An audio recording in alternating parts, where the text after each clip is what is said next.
hold on to your honey, because you're in bear country. Welcome to the PC Nation Playbook, your go-to source for Pierce County sports and events. Join your hosts, Joey Lee, Andrew Cuneo, and Jeremy Gove from the Mike Birch Ford Showroom for the latest news, in-depth analysis, and exclusive interviews with coaches and players. Join the PC Nation. Go Bears! The PC Nation Playbook is produced by Mike Birch Ford. You can watch and listen to our show on YouTube, Spotify, or anywhere else you get your podcasts. Don't forget to leave us a 5-star review on those channels to help others discover the show. And if you're watching on YouTube, make sure to like, subscribe, and click the bell icon so you never miss an episode. Plan your hunting getaway and escape to experience the beauty of Mossy Pond.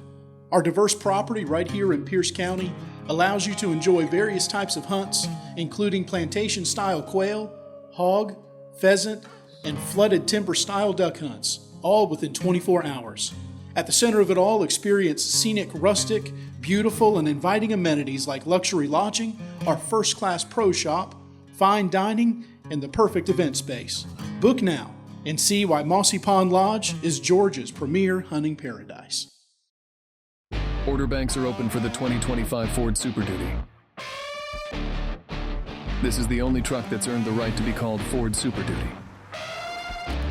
Available with power on demand and a 360-degree camera to watch your surroundings. It's America's most dependable heavy-duty truck. Stop the search. Call Mike Birch to place your order for a 2025 Super Duty today.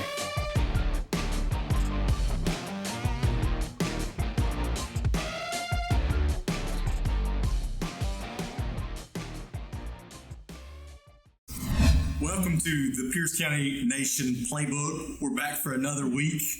Luckily, we've got another special guest today, Pastor Pastor Gambrell of First Baptist Church in Blackshear.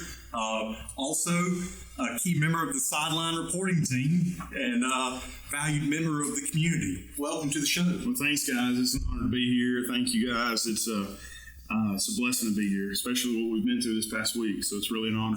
That's an understatement. Before we even start out a little bit, I'd like to just kind of send my condolences out to everybody that's been affected this weekend. It's been an interesting time, to say the least. A lot of devastation in the community. Hearts and prayers definitely go out to those that have been affected.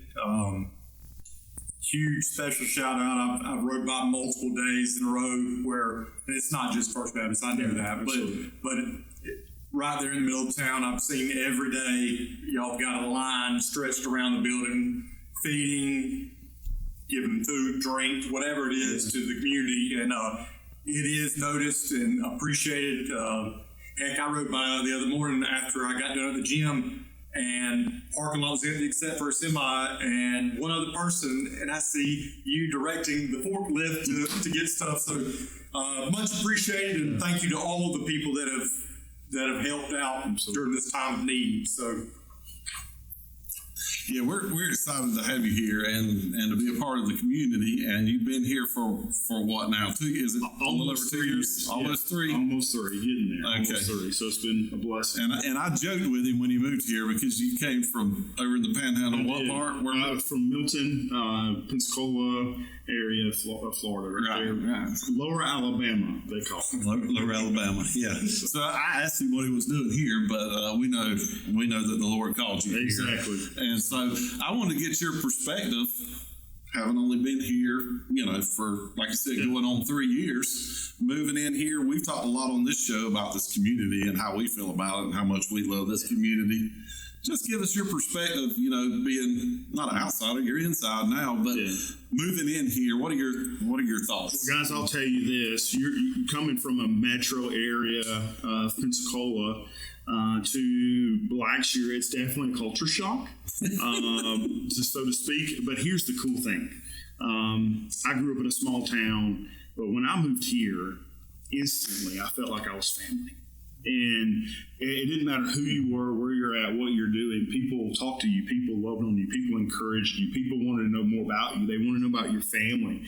And I don't know, because of football, if that was part of it or because I was pastor. I had two boys. And both of them are, the older one is bigger than the younger one. But everybody kind of knew that they played football. And so, but it was really cool, the community, because they want to know who you are. They want to know what you're here for. And so I have found it to be one of the most loving, genuine communities that I've ever lived in.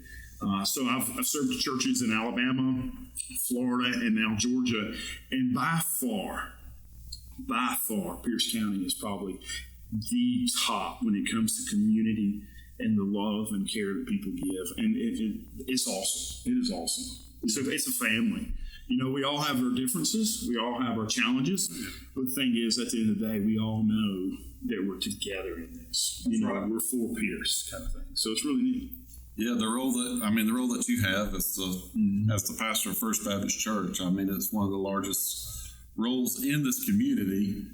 And I'm sure you have the church history. Out of First Baptist Church in the 50s, came Emmanuel. Yeah, right. And then in the 2000s, Bridge, and then Briarwood recently. Absolutely. So, and all three of those churches, and my goal as a pastor is all three of those churches that we're the mother church, you can say, we're the mama.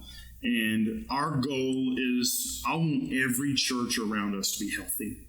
Because here's the deal, First Baptist can't reach all the people it needs to reach. Right. It has to be a joint effort by all of our churches in our community. And I'll just tell you this, I would even say our community, I'm seeing us and other churches reaching into a tri-county area right now.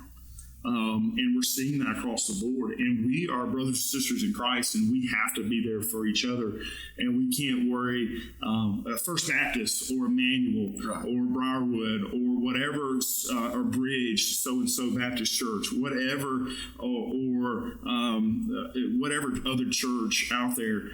The thing is, if Christ is Lord, we have to be unified to be able to reach the generation that's coming up, and we have to be the hands and feet of Jesus in everything we do. Yeah. So that's powerful to me. And really neat community thing is we're seeing it displayed this week.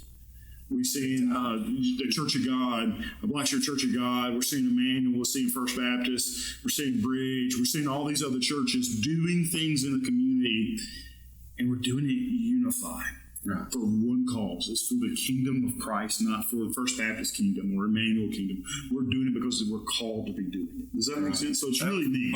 Absolutely. Really I appreciate, I grew up in First Baptist, and now moved on to Patterson Baptist, haven't moved that way, but just watching from the outside the job you've done. It's been awesome, and we appreciate it, and appreciate how hospitable you've always been too, moving in here.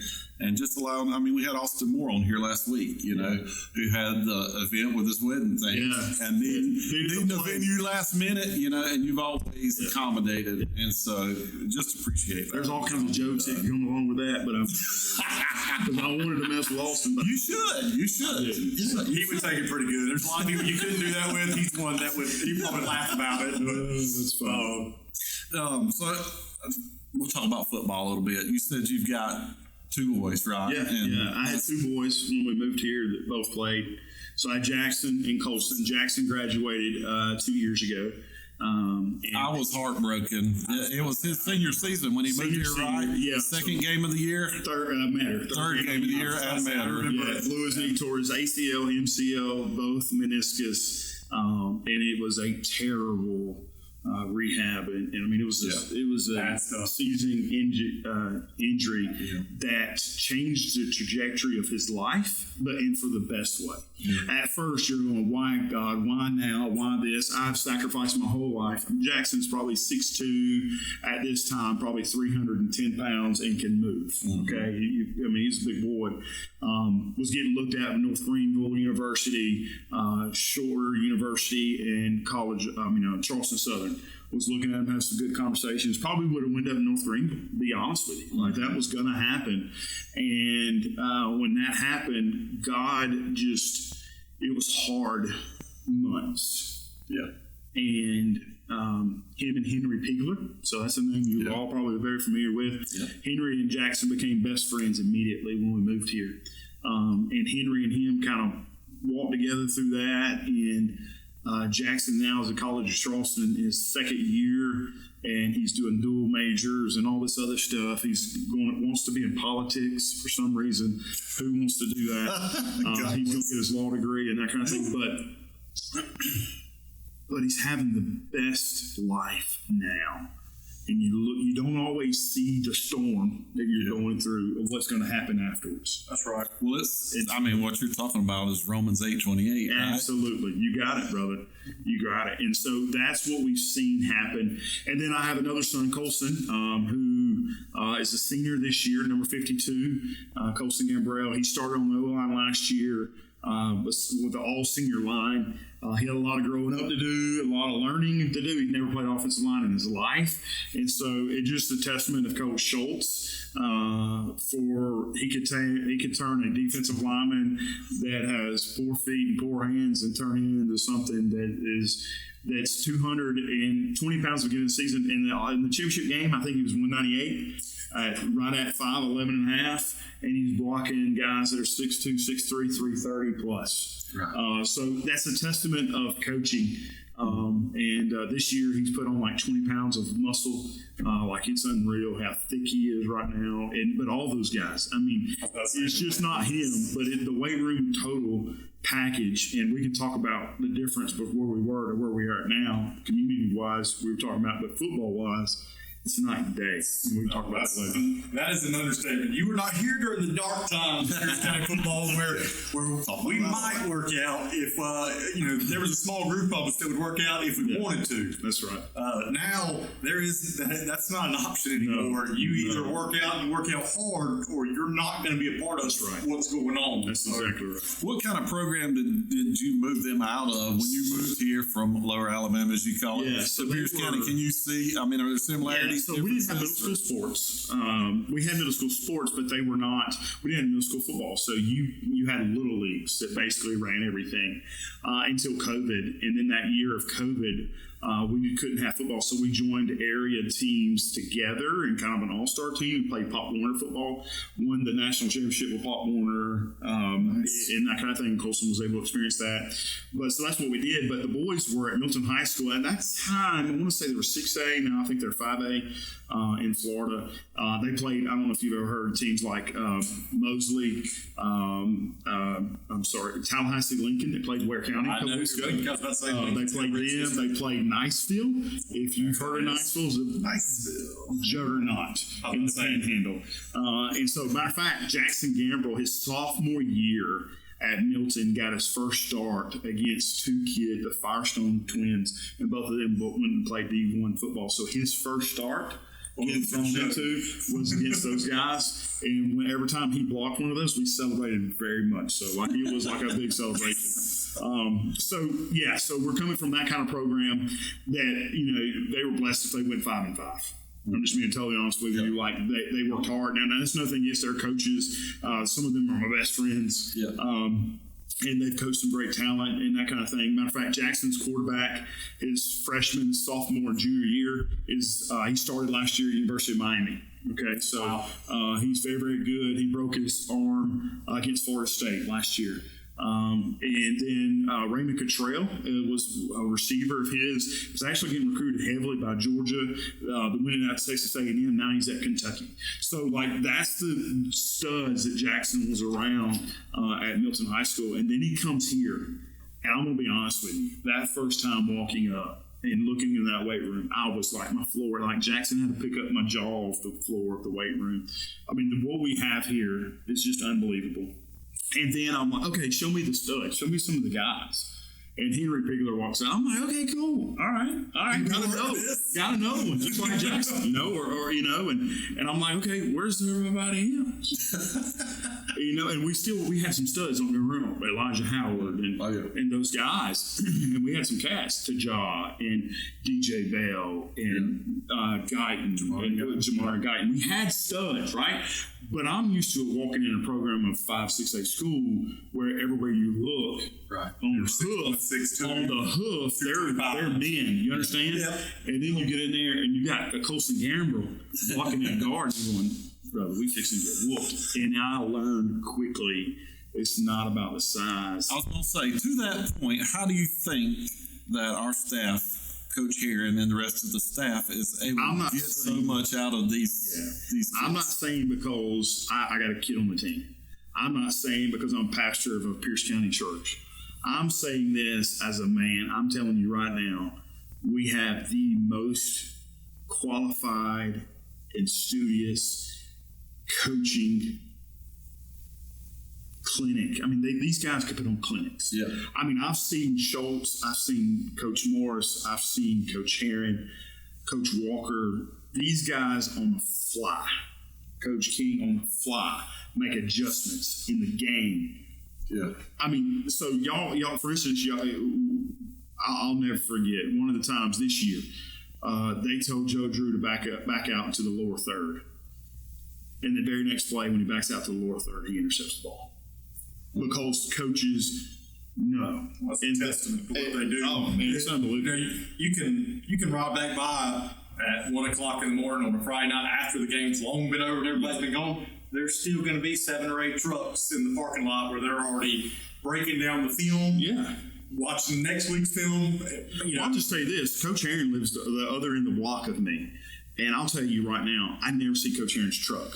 Okay, his wife said he lives up at the high school. I mean, I'll make visits to hospice or to the hospital or whatever, 8, 9 o'clock at night. I'll get an emergency call at 10 o'clock, 11 o'clock, midnight. Yeah. Coach Heron's truck's not there during football season because he's at the school watching film. Right. And you can, I can't tell you how many times, and it hadn't happened that often, but first drive of the game, the team we're playing, they drive it right down the field, and I sit there, I've looked at my dad, I can at least 10 times since Ryan's been the head coach, and said, oh boy, we might be in trouble, and they don't score another point or even get past the 50 after that. And they've scored more, but like this year's happened twice. Coosa Christian, the very first defensive series of the season, they drove it down our throats. We were like, wait a minute. And then Brooks, the only 2 times, and then Coosa only scored 7, Brooks scored 14.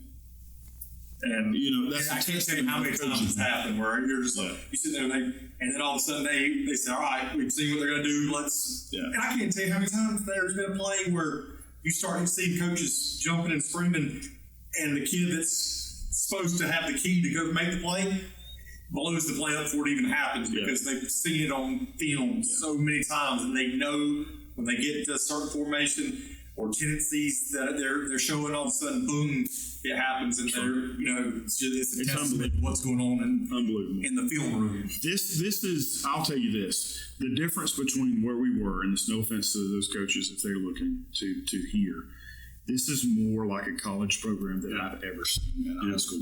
That's what I compare it to all the time. I mean, it's life for these guys. I mean, they're working 6 days a week. The players, the coaches get like Saturday morning off, I think, because I know they're grading on Saturday because they have a meeting at 3 o'clock on Sunday where they are giving out the grades to each player, and they're getting their mental errors, they're getting their grades, they're going to work out, they're going to run, and start treatment and doing those different things for any injuries on Friday night. So it's a 6-day-a-week process from July to December. I mean, these guys work hard, and it is more like a college program than any high school program that I've ever been around. Right. And beyond football, beyond the X's and O's, I've recently just been, and I mean, I knew that they did it, but blown away at how impressive. Just listening to Coach Heron, listening to Coach Morris. Beyond football, they have a small group devotion with 8 or 9 so kids. Colson, for instance, the reason I know this, Colson's in the small group on Thursday morning with Coach Swain Morris and Coach Ryan Heron. Both of them are in there, and Colson loves it. Colson thinks that is like the coolest thing, where he's got his head coach and they are doing a small group on Thursday mornings. So that is huge to them. It's got to be unique. Yeah, I mean, and I'll just maybe not only at Pierce County, but I'm sure that doesn't go on a lot of places. I'll just be honest with you guys. In the Panhandle of Florida, Lower Alabama, okay, it's conservative. Let's just be honest. It is. Okay. Yeah.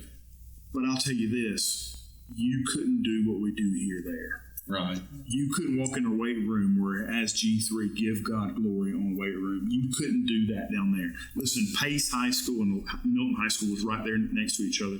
The AD of Pace High School prayed at an adult event for the Booster Club, and they threatened and they sued him to try to take his retirement away because of it. Yeah. Okay? All right? So that is the difference between where we were and where we are at now. And I'm going to tell you, the reason I think that Pierce County is successful is because Jesus is the foundation of what we do. And you don't see the challenging stuff that you see in other schools, because I believe that the foundation is where it needs to be. And Coach Heron knows that. And, when Jackson got hurt, Jackson was upset and that kind of thing. I can't tell you how many times Coach Heron drove by the house. Right. Or Coach Heron said, "Hey, y'all come down here to the house and let's talk. Let me get another doctor. What can I get for you?" The day Jackson had surgery, we didn't get home till late that night. "Hey, let me see what I can do. I'll meet you there to help him get in," because Jackson's a big boy. It's hard to get him in, you know. Right. The next day, he takes 3 buses, cop cars, everything as they're going down to Charlton County to play. They do a drive-by of Jackson. Jackson's out in the driveway and everybody's clapping and the sirens are going off. And that is the difference between Pierce County football, Pierce County community, and any other community we lived in. Right. Yeah. Does that make sense? And it flows down from the coaches to the kids too. Absolutely. I mean, if you're around them at all, right, you notice that. I mean, they hang out together when they eat together. They're around the table or whatever. Yeah. At a game day breakfast or wherever it may be when they're eating together. When it's time to pray, yeah. I mean, they throw their arms around one another. And it's just like brotherhood. Tonight, my house, and we'll talk about this later, but the parsonage of First Baptist got hit by 2 trees, got some water damage. I was supposed to host an O-line dinner tonight, okay? So guess what? We're doing it down in the MAC building of our First Baptist's gym. And Amy said several of the moms already contacted. They knew, they heard what happened to the parsonage. They're like, "Hey, we're going to help you do this." Mm-hmm. Tell me where else that happens. Yeah. I mean, it doesn't happen. It doesn't happen. Unique. And so when we talk about championship football, we're talking about quality programs, it's more than the X's and O's. The X's and O's are part of it. But, brother, you win by the little foundational and the people and the community support behind it. And that's the difference. That's the difference. But it has to be a brotherhood. It has to, when you go out there on Friday nights, know that the guy beside you is all in just like you are. So you can lean on each other. And, that coaching staff, the community, that team, they do a ton of stuff that just immerse those kids into the full spectrum of the football team. So it's awesome to watch and be a part of. So yeah, absolutely. I love to see you on the sidelines and to listen to you if I get back to the truck in time. A lot of times I don't because I'm hanging around, but to hear you in the post-game interviews with the kids and stuff, and we talk about John and John. I mean, they do a great job on radio, but it's cool to have you on there as well and to hear from you. Did you have a background in that before, or is that you? That's unique to when you came? No, so this is how it came about. John Jordan one day was at church, and we were talking, and he goes, we were talking, and I was like, "John, if I can ever help you out, I helped out. I was a character coach, chaplain, and also coach 9th grade football at Milton High School for a couple of years. And so Coach Heron's always been gracious enough to let me in and around the program. But I told, and Colson, Jackson was good with me being around. Colson wanted a little bit more space. And so I tried to honor that. Especially last year, and John goes, "Hey, why don't you help me with the radio?" I set up in the stands 1 game in 3 years at Pierce County, and that 1 game was the very first game of last year, and I couldn't do it. I love our community, but I love our fans, but we have a lot of armchair quarterbacks. Does that make sense? I'm sure they do it on Sunday morning in the sermon too. We don't have any I would have said that here, not here. You know? Like, I mean, it's like run the ball, and then it's like throw the ball, and I'm like, you kidding me? We're winning by 50. You know, like calm down. And so anyway, John Jordan came to me. He said, we were talking one day, and I said, man, I'd love to help you anytime you need. He said, would you be a sideline guy? Perfect. I'm like, sold. Yeah. And so that's how it came about. And the thing about it is, a lot of times everybody focuses in on receivers, DBs, quarterback, running backs. But they forget, sometimes we forget about what's happening in the trenches. That's where the game's won and lost. We said it last week. And we saw it. Anytime you play football, last week, you know, 2 weeks ago, we saw where that's where you win the game. That's where you lose the game. And so I'm able to see some of those things, and I know the program well enough, and I know the scheme well enough to know what's happening. And then sometimes where I don't know, I go, hey, Colson, what's going on here? Well, tell me about this, and tell me how this is called. And to see that happen. So I started focusing in on the trenches, let them focus on the peripheral. And that's why I like to hear from you. A lot of times you're with the linemen after the game. And I kind of be able to pick that up. And then also, I want to build it's just another way of giving back to community. I want our people to be able to hear our players. Yeah. They don't really have enough of understanding their heart, because if they hear them, they can see their passion. They can see what they're about. They can see the work ethic and hear it, you know, about from those players. And I wanted to do that. And so I asked Coach, I said, Coach, we started last year. I said, Coach, do you mind if we did that more? And he's like, no. And he was on this rhythm of saying, yeah, I do this thing. So then I asked him, hey, Coach, do you want to do a halftime interview in the way we And he was like, sure. I'm like, are you sure? And I was like, what if we're up or down? Like, is there a protocol here? And, but he's been really gracious and really nice with it. So he knows it builds the program, and he's cool with it. That's right. We're going to get him on the show one day this year. I promise you, Coach, you're going to be here. We were at Rotary, Jeremy and Pastor Justin. Was that last week? Yeah, time gets away from everything. With recent, stop. Dr. Gambrell and Jeremy and I were at Rotary, where Coach Heron and Coach Morris came and speak, and it's always impressive. I was blown away. I mean, I know how much film they watch, all that kind of thing, and I won't get into the details of what Coach Morris threw out there, what he does, preparing the defense and whatnot. I was blown away by that. But we did talk to Ryan, and he said, oh, yeah. He said, whatever you need me to do, you know, I'll do it. And I said, we'll try not to mess with you during the season. You know, we'll get with you after this year's state championship, after we win again. So we'll have a new, you know, mantelpiece. Mantelpiece. That's right. Speaking of state championship, you're involved on the inside of the program. Like I said, you're on the sidelines. And what... You talked about coming from a program that's lucky to be 5-5. I mean, what's that like to be a part, and for Colson to be a part of that? It was definitely a ride last year. You know, I kept waiting for us to get in that buzzsaw.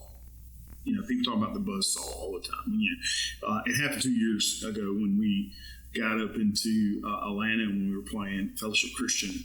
That was the first time as a Pierce County community person as watching football that we got in a buzzsaw. Does that make sense? Like, we got in this battle. It felt like it too. And then I'm like, okay, but we're young. We're young. Yeah. Just imagine what it's going to be like next year. And then when Fellowship Christian came down here, and we whooped them. That's an understatement. On every level of the game, every phase of the game. It was a big deal. But back up before that, the night that we played Appling, there's a picture in my office.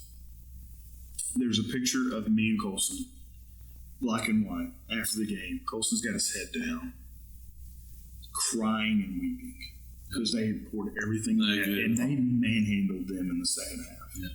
We know that. Yeah. We should have won the game. They manhandled them, okay?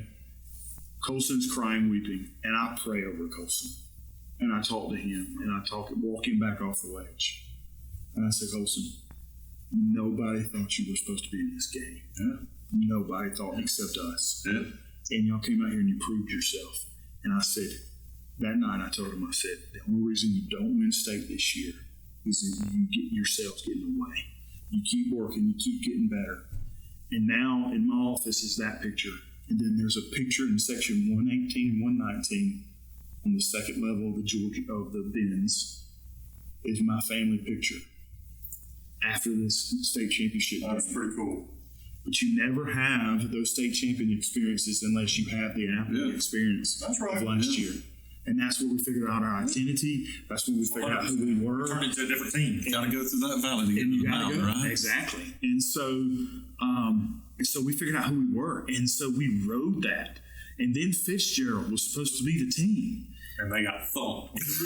That first drive, though, remember that first drive? I was sitting there going, oh my goodness, we're going to have a battle here. And then the battle ended shortly after that. Shortly after that, it was over with. Oh, yeah, they got You talked about another game where I was like, man, they look big over there. And midway through the second quarter, I said, they don't have an answer for us. No. We're doing whatever we want. Yes. And I'll tell you this: after that Appling game, I bring it up, and you brought it up again too. But my dad looked at me after that game. We're sitting in the stands after it, and we're disappointed, but he's real even keeled. My emotions are always on my sleeve. My dad's the complete opposite. Everybody knows that. He looked at me and said, I'm talking about they had just the horn had just sounded. He said, I hope we get to play them again in the state championship game. Yeah, and we all wanted it. And they wanted it. The team wanted it. Yeah. He goes, they have to hold their end up, but I hope we get to play them again. So just to jab them a little bit. Somehow we knew Athlon would blow it along the way. Didn't I we? did say that too. I said they'll pull an Athlon. And I have buddies over there that even said that. They told me, they're like, I was like, because I told them, I said, y'all got everybody back. You're the best looking AA team in the state. They were. They walk out of the tunnel, and you're like, Yeah. holy cow, what are we going to do? He said, yep. He goes, and we'll find a way. He said, about second or third. And this is an Appling County guy that is tried and true Appling County. He said, we'll find a way to lose. And they not only lost, if I remember correctly, it was Northeast, and they got whooped. Yeah. They got whooped. It was like 40-something to nothing. Like Was that this year? I thought it was last year. Or last year they lost to Cook County over there. Was it Cook? Okay, I'm mixing it. But they just fell apart. fell apart. Should they have beat Cook last year? Absolutely. Yes, they should have. I fully expected them to last year, and then I'm sitting there as we're whooping up on Fitzgerald, I think, that game, and I'm literally sitting there with my phone with Pierce can't play, and I'm watching Appling, and they're snapping balls over there, running back's head, and I'm just like, Yeah. but. Enough about the Appling County. Yeah, absolutely. We'll But talk about them. that changed our trajectory last year. So that roller coaster for us was something to where we'll never forget as a family and as a fan base. It was really cool to be a part of it. Absolutely. It was an upward trajectory after that, for sure. Ace is the place with the helpful hardware folks. We're excited to announce that Waycross will be getting an upgrade in the Fix-It department. Locally owned Farmers and Builders is the latest helpful addition to the neighborhood. Visit their new location at 121 Victory Drive in Waycross. You can count on Farmers and Builders for hand-picked products like Traeger, Milwaukee, and Yeti. Not to mention award-winning service and advice you can count on. Join us November 22nd through 23rd, 2024 for the grand opening of Farmers and Builders in Waycross. Bennett & Johnson Insurance is an independent agency with the customer in mind. We have relationships with dozens of insurance companies and are dedicated to finding the right coverage with the best company at the best price for you. Contact Bennett & Johnson for all of your insurance needs. Go Bears!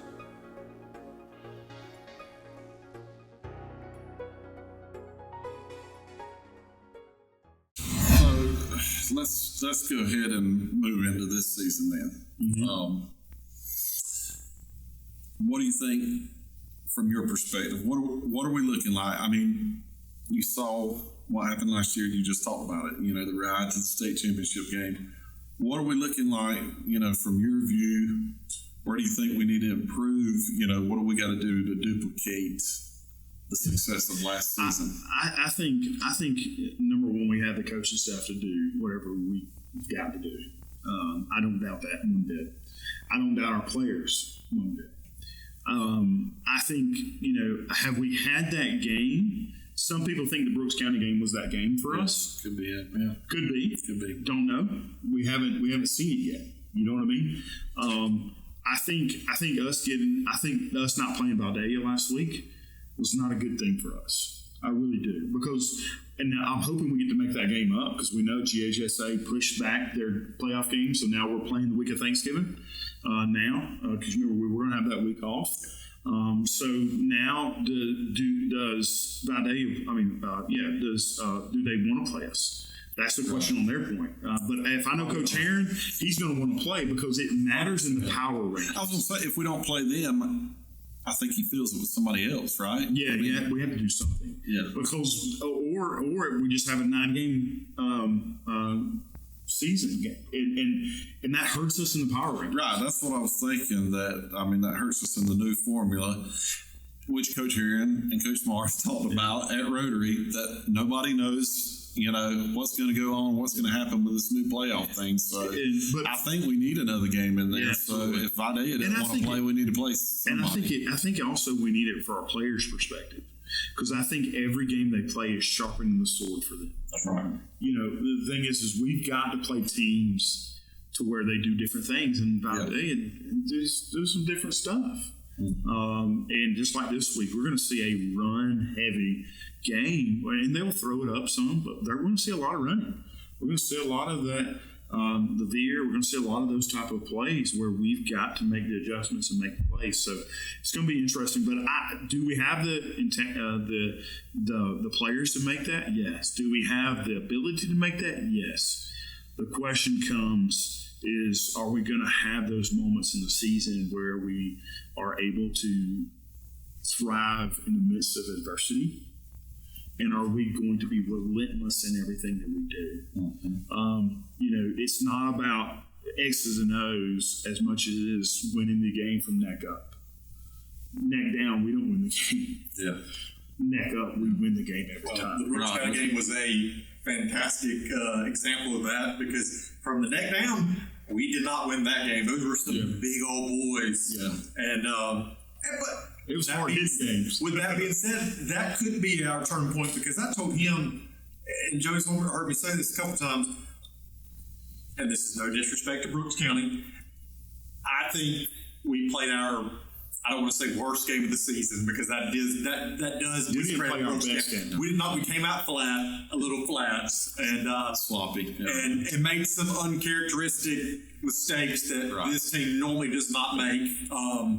And there's a lot of different weird things at Brooks County. That's what I mean. It was like I've never seen so many gnats in my life. Right, beginning from that atmosphere. That's right. I'm just being honest with you. It was like, what in the world? But last year when we played Akron, I said that team was as good as us at that point of the season. I said, man, we can play them 10 times, and it's probably a 50-50 toss-up. I thought if we played that same team from 2 weeks ago, if we played them 10 times, we'd probably beat them 9 or 10 times out of 10. And that's not no disrespect to Brooks County. They are a great program, but I just felt like we were better than them, and we got their best punch. Mm-hmm. And came back and we definitely have a target on our back. We're going to get everybody's back. It's everybody's Super Bowl. And so you asked me, what's my perspective? My perspective is that when we play Pierce County football and we do what the coaches coach us to do, we're unstoppable. Yeah, I say we have a good shot with anybody. But we're never out of the game. Yeah. That's one thing I love. Coach Heron, he's never out of the game. I mean, so we always have a chance, right? Which is what he says. And then we've got the kids, like you said, from here up, who are coachable and intelligent kids. Yeah. So we've always got that. We've got to continue to get better.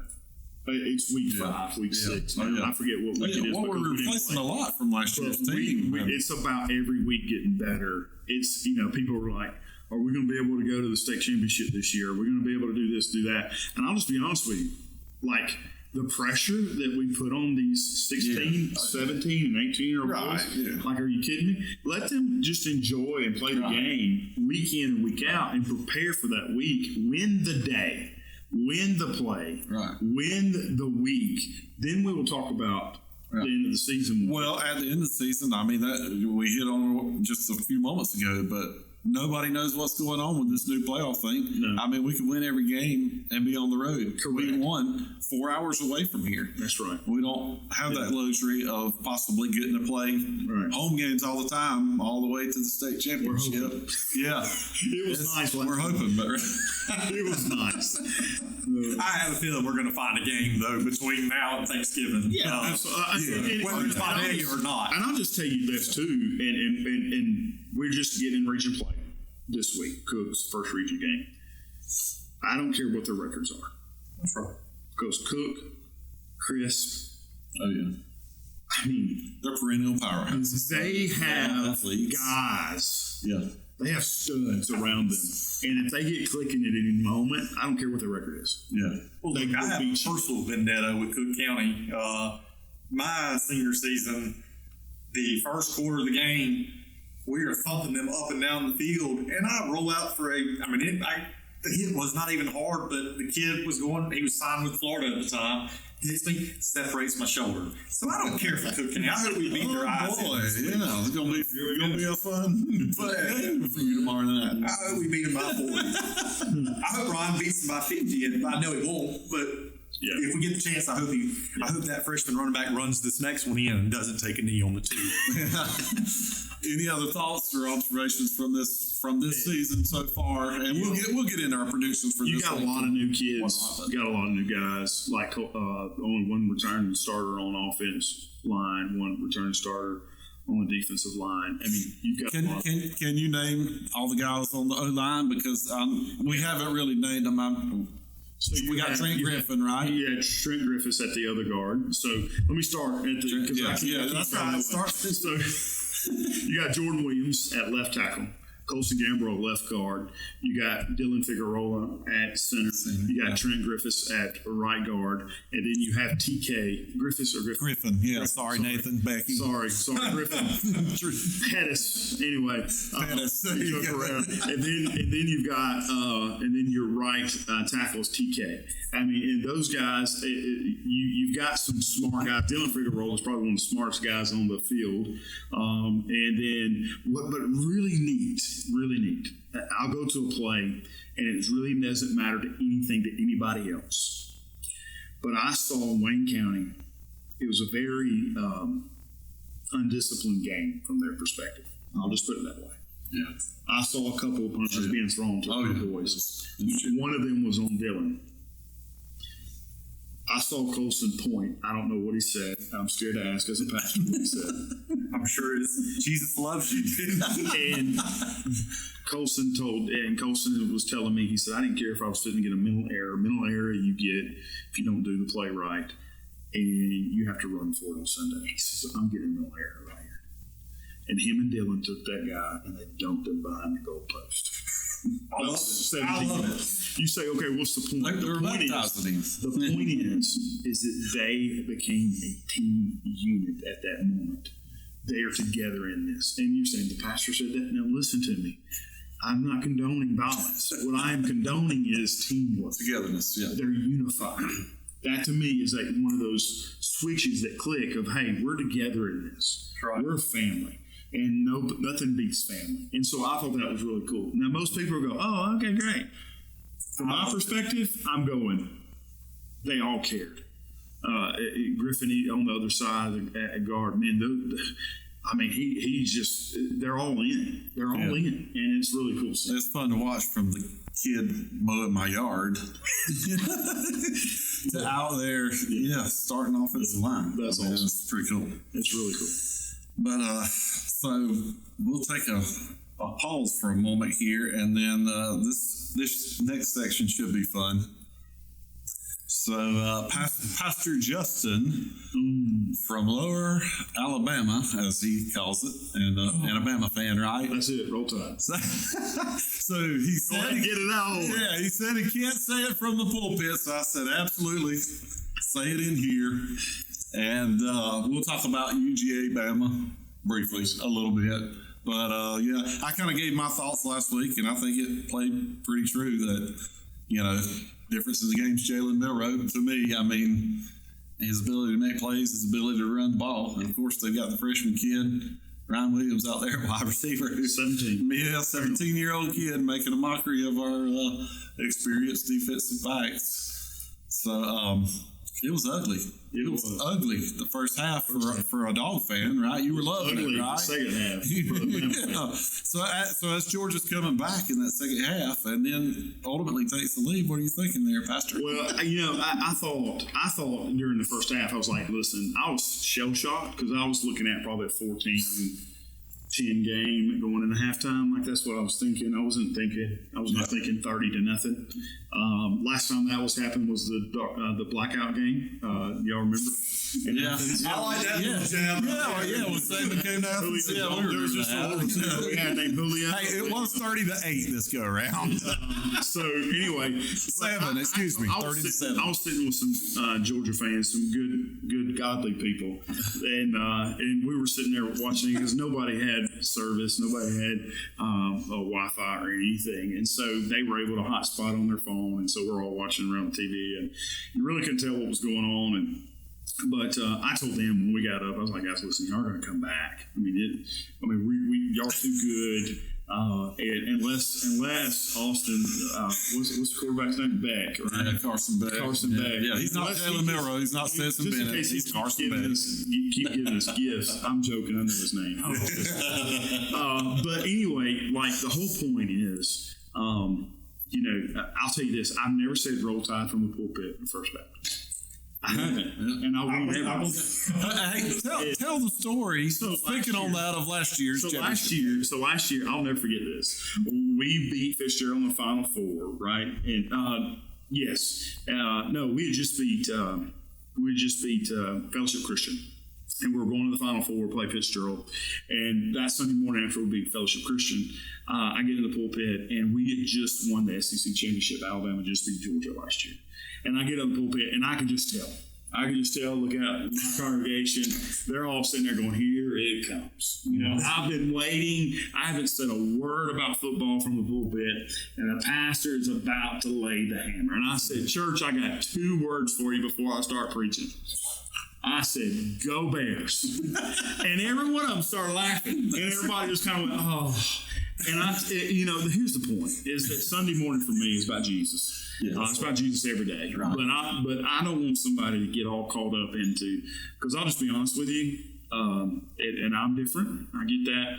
But Tuscaloosa, Alabama's football stadium, Bryant D. Stadium and Saban Field now could disappear. And Sanford Stadium in Athens, could disappear if one person trusts Jesus. Like, that doesn't matter to me. Does that make sense? I'm an Alabama fan, right. But that is not the kingdom. It's an afterthought, right? You know what I'm saying? It's just one of those things. It's a passion. It's a hobby. Yeah. I love college football, but I don't love college football more than I love Jesus. So anyway, the funny thing is, so I get up there and I got 2 words for you: go Bears. And they all just kind of go out, and then it's fine. And then I preach, and everything's good. But praise God, this Sunday, like I didn't, we didn't have service, so I couldn't sing anything. So this is the first time I've been able to say "Roll Tide" in Blackshear, Georgia, in Blackshear, Georgia, where I'm not being cursed at right now. So it's really cool. We hope we get to play y'all again too. We will. Don't trust me. We're gonna play again. I just hope we don't spot 28 points this time. No, and here's the deal, and we all know this in the SEC now. Everybody's gonna have a loss. Oh yeah, right. I think so. Everybody's gonna have a loss. I mean, Alabama's not going undefeated. Texas is not going undefeated. I think they have the greater chance than anybody. Yeah, absolutely. Especially now. Yeah. But I don't think that's gonna happen. Yeah, Andrew, you talked about Bobo last week. For all the Bobo haters, that he was going to have a better game, and it appeared that he did. I mean, if his quarterback or our quarterback, if he makes the right read and doesn't throw it to the wrong color jersey 4 times or 3 times in the game, and then drop it on the ground once, maybe we score 50 points. I don't know, but the play calling in the offense was not the issue. No. Giving up 41 or 42, whatever it was definitely the inability to have an answer for Jalen Milroe in my mind. Like I said, that guy. We've yet to do it. We couldn't stop the quarterback power last year. Right. And this year we couldn't stop him. His throw. Is that where Ryan gets it from? I mean, it looks like they're running the Pierce County offense out there when he takes the snap. And just, I think they got Pierce County. That's right. There you go. Yes. But here's the deal: Jalen Milroe is just he's a difference maker. Yeah, he when I first saw him, I go, man, that is the closest to Derrick Henry I've ever seen. I'm telling you. I mean, Dude, it looks like a linebacker playing quarterback. But let's just be honest, his throwing has gotten a tremendous better. He threw some dimes that game. Yeah. And we didn't help ourselves by double covering in the fourth quarter with, up 4. We're double covering the best receiver on the field, and somehow he throws a prayer up, and the guy still makes a catch. I mean, we're falling over each other over there, and he dances and twirls, and 70 yards later, he's dancing in the end zone. But the light show at Brian Duke's Stadium. Oh, Lord have mercy. It is a spectacle. I'll have to go take your word for it. Yeah, that was Wayne County we were at with the light show. It was driving me nuts this year. Pierce County game. Toombs County game last year was probably the best environment that I've played in. Outside the Apple game last year, but at away game, Toombs County game with the lights and stuff.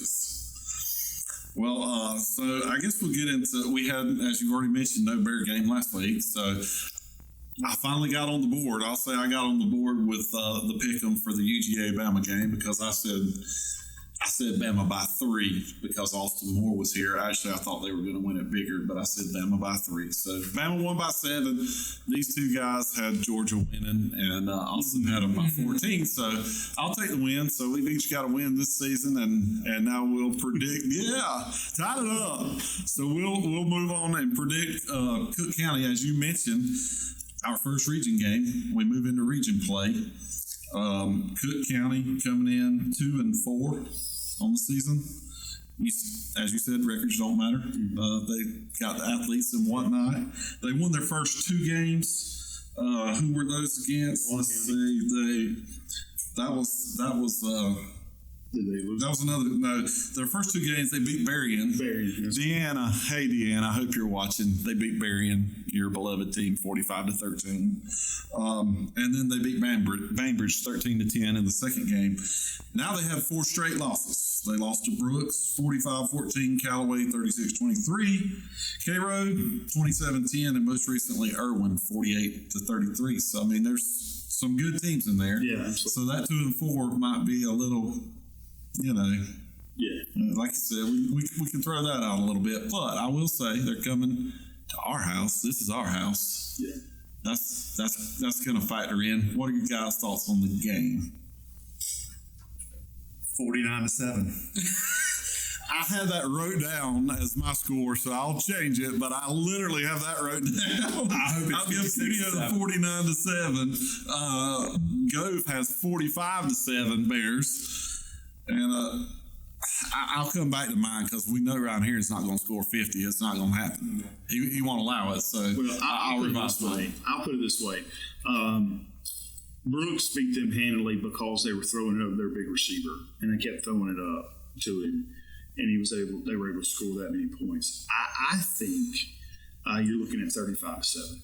35-7, Pastor Justin. And I'm disappointed we give up 7. I'm hoping 0. But again, I'll just tell you, I wouldn't be shocked if it's closer. Yeah. Because Cook is against the wall. Yeah. They're against the wall. This is the first region game. Well, they're going to be hungry for a win. They're going 4 straight losses. And they are wanting to throw everything at the door and at the wall and see what sticks.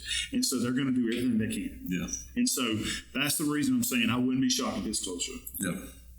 Well, having said that, I think the defense, like you said, I think they do their thing. I think our offense, are we going to get some guys back?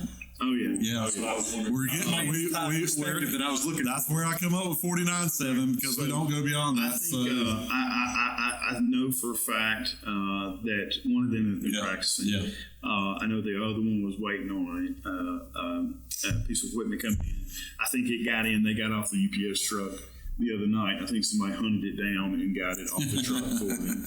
But that's called living in the community you live in. And you just said one of them's been practicing. There's one point we hadn't talked about right there because of the impact of the hurricane. we know what we do over here. Yeah. I'm not so sure over there that they're going to be. I don't know either. Have worked as hard or be as prepared. I know they won't be as prepared as we are. But so I tend to think, and it's rat poison. So don't watch this before the game if we happen to get it out. But I'm going to stick with a high number. I'm going to go 42-7 since you guys have 45 and 49. I should have thrown it out first and took my 49-7. I like that. I like nothing. I mean, I think there's a chance we could shut them out, but well, we know we're disciplined. Yeah, and we know we're going to control the clock. That's why I go with 35. Yeah, absolutely. I know, and they run the ball very easily. That's what I'm saying. Shorten the game. That's what I'm saying. I think getting some guys back too to help get some of the other guys, Caden and whatnot, some rest. And he's going to control the game.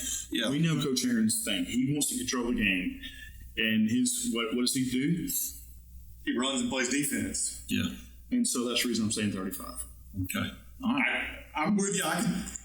I hope it's 56-0, but it won't be. But no, it won't. Yeah, I know coaches. Yeah, 49. That's why they don't have me on the side. Run it up, baby. Especially when you got freshmen running it. Hey, toss them into the end zone. And by the way, Caden McGatha to me this year is on a different level. We were talking about Jalen earlier. He can throw the ball better than me, and I don't know if we're just throwing it more or what, but he has gotten a ton better. It's unbelievable. His throwing has he threw for over 2,000 yards last year. So he can do it all. Ball placement. That's right. He's thrown some absolute dime so far this year. So shout out to him. His all-season work has paid off. Absolutely. Pierce Timber Company is proud to sponsor the PC Nation Playbook and our Pierce County Bears. We are a full-service timber company from purchasing to harvesting to reforestation. Pierce Timber is your resource for all of your timber needs.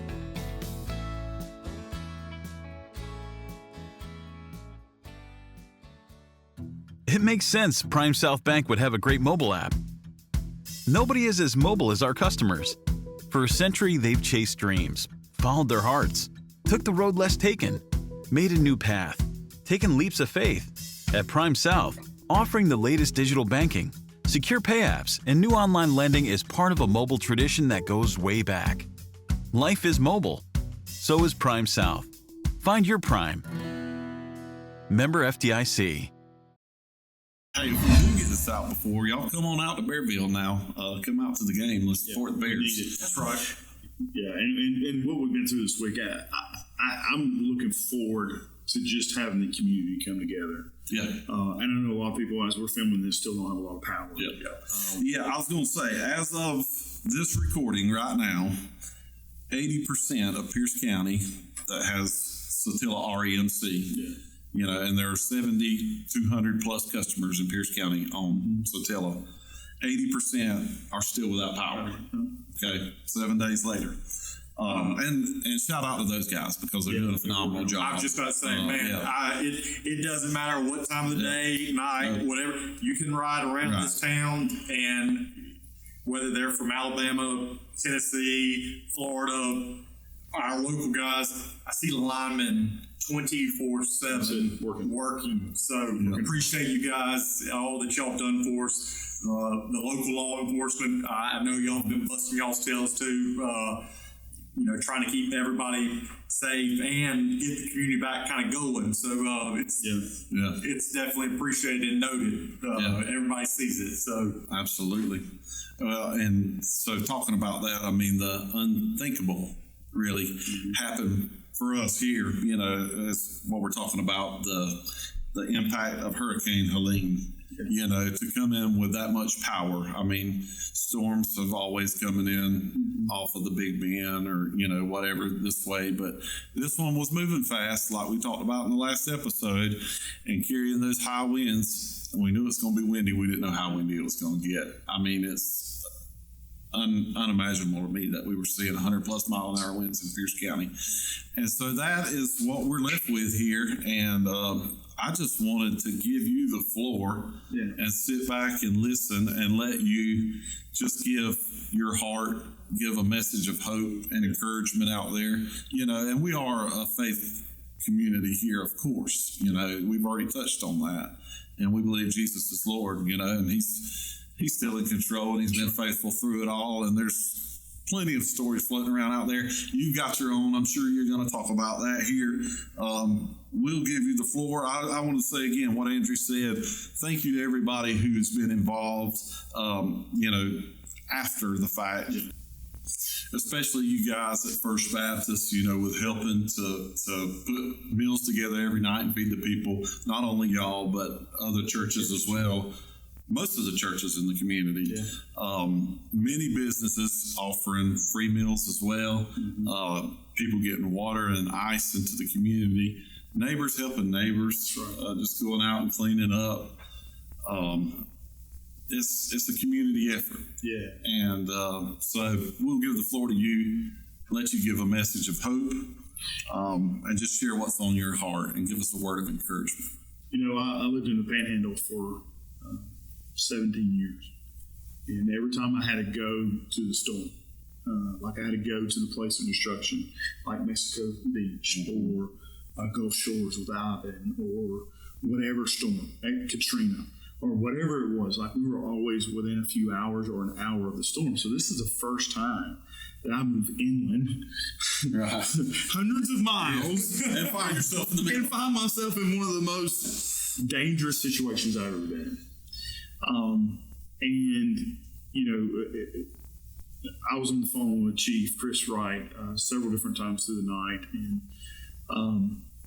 and before we go any further, we lost a hero in our community, Leon Davis. We lost him in the line of duty, serving us. Yeah. And here's what I'm going to ask our community to do. We've got his service is going to be tomorrow, Friday. I don't know when this is going to hit, but I'm asking you to pray for the Davis. But I'm also asking you to pray for our firefighters, our city workers, our first responders, our officers. In the midst of all of that, they were still serving us. Yeah. They didn't have time to grieve. They didn't have time to cry. They didn't have time to process what happened. And they still served us.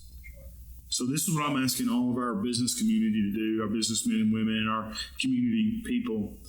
When you see a first responder in our city or any of our city workers, because they put their life on the line the other night too, city of Blackshear workers, I want you to thank them.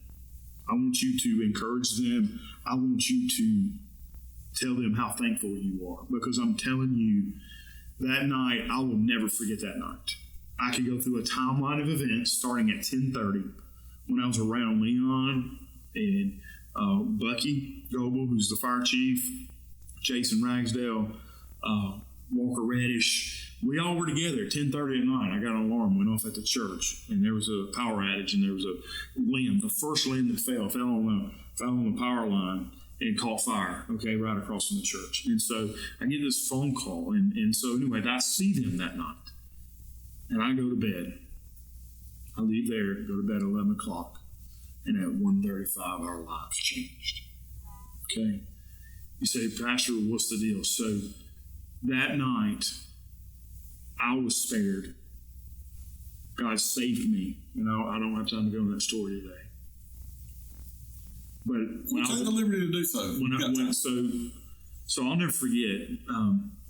1:35, God woke me up. I put on my clothes. My wife said, "What are you doing? Are you sleepwalking again?" I said, "No, I just feel like I got to get up and get ready." And I walked outside, and my son's truck is parked off the driveway.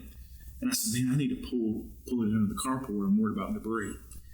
I backed that truck up, pulled it into the carport, and the moment I slammed the door, simultaneously 2 trees came down on the house. One came right where the cab of the truck was. 20 seconds. Back up, pull in, shut the door, it falls. So, and it fell right on to the den where my wife was at the time, and right onto the carport where I was, right when I shut the door. Both my kids, I have a daughter in 10th grade, Madison. They come running. We all kind of run in the den. And I just praise God that we were okay. On the phone, I called Chief, tell Chief, hey, man, had 2 trees down on my house because we told we'd communicate. Because I wanted to minister to our community. I wanted to minister to our first responders. Man, if they got a need, let me know. I'll be there. I'll help. And then Chief tells me what's going on, what happened with a fallen hero. And my heart just broke. And I mean, we couldn't go anywhere at that time. There's trees down all over our roads. Couldn't get out of our neighborhood. And so here's the thing. And here's what I would say to every one of us, is that storms happen. But how we come through the storms determines our future. And what I mean by that is that every one of us that are listening to this have been spared for a reason. God didn't bring us home for a reason. You know, and one of the things I'm reminded is that John 16:33 tells us that in the world we have tribulation, we have storms, we have horrible things, but take heart. Jesus said that I have what? I have overcome the world. And so anybody watching this, I want to tell you, you may not have power, you may not have ice, you may not have food. And I believe that storms do a few things to us. Storms lift up the curtain of what's really going on. Because let's just be honest, if y'all are like me, you're super busy day in and day out, kids, family, work, stress of life, and you're just kind of going through life, just going through it. And Helene comes and pulls up the curtain and shows you who you truly are. So I want to ask you a couple of questions. Number one, that when Helene opened that curtain, pulled that curtain up, are you who you say you are? Do you have comfort in the fact that Jesus is the Savior of your life? If not, you need to trust Him. He's placed you here for a reason. You survived one of the greatest storms of Blackshear history. Pierce County history. You survived it.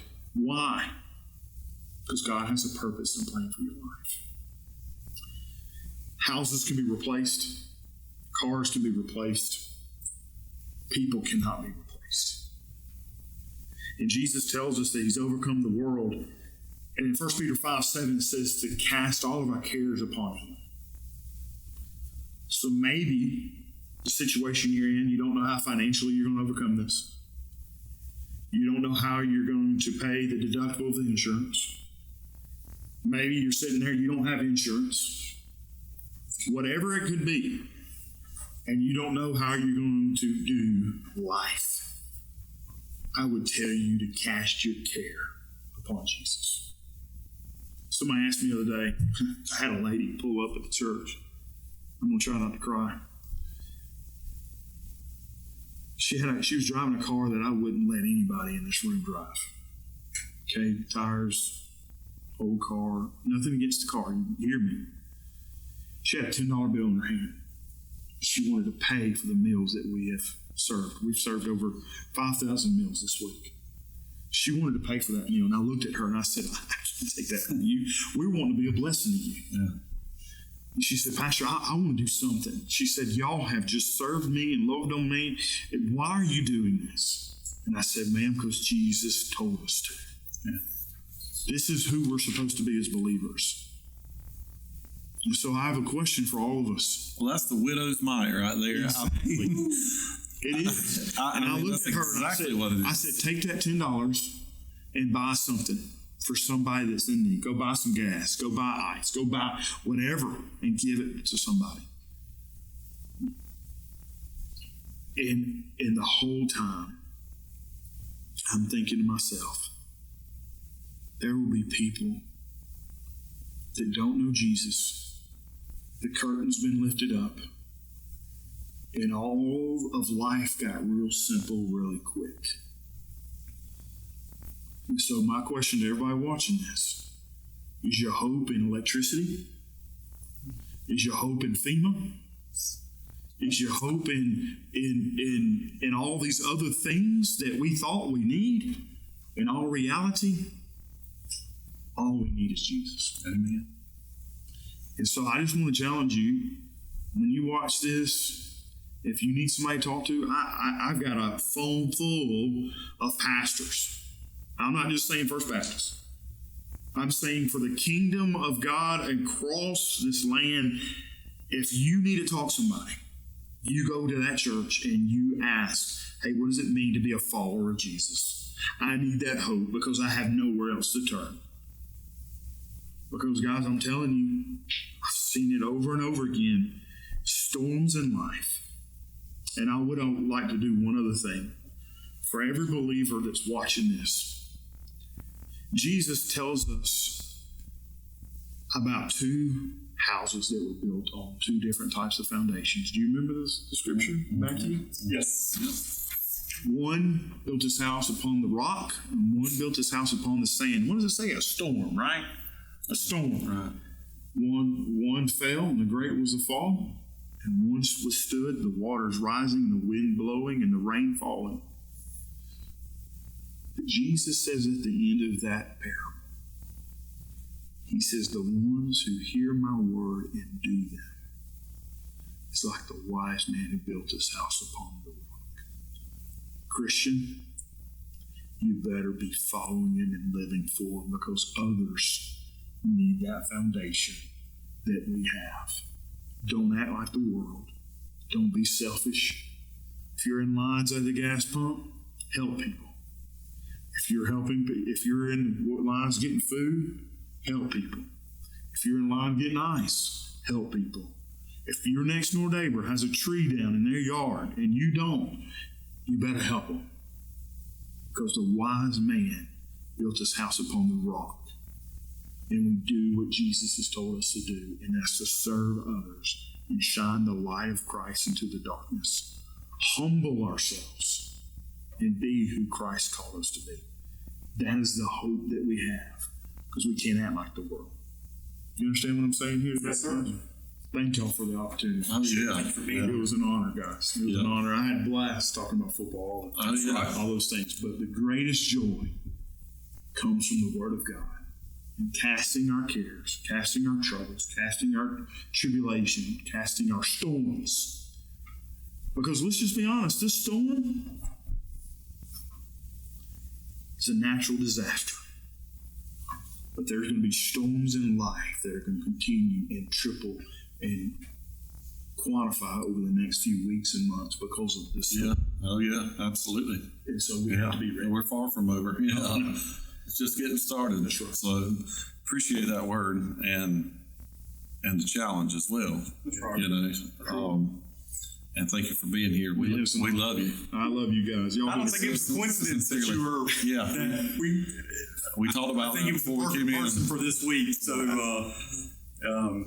thank you guys. Absolutely. It was meant to be. So. Yeah. Not much I can say on top of that. In closing, I'll just say, we appreciate y'all watching, and if you can, don't forget to like, share, subscribe, turn your notifications on YouTube and Facebook. We want to keep bringing you content, you know, and I think it's good for the community just to hear from different people, and you get to know them a little bit better, get to be more comfortable, you know, when you're around them, and so do us a favor, like, share, and subscribe. And then in closing, you know, off of what you said, piggybacking off of that, if there is any way that we can help you, please reach out to us. We've thrown it out. I mean, you can email marketing@mikebirchford.com. You can call up here to the dealership. You can call me anytime. You know, you can call these guys. Call Pastor Justin, First Baptist Church, any of the local churches. But please, if you need help, reach out. We can't do everything, but we can do what we can do, and we can all pitch in some way to help you. So, we love you, Pierce County. Yes, we do. Go Bears. Go Bears.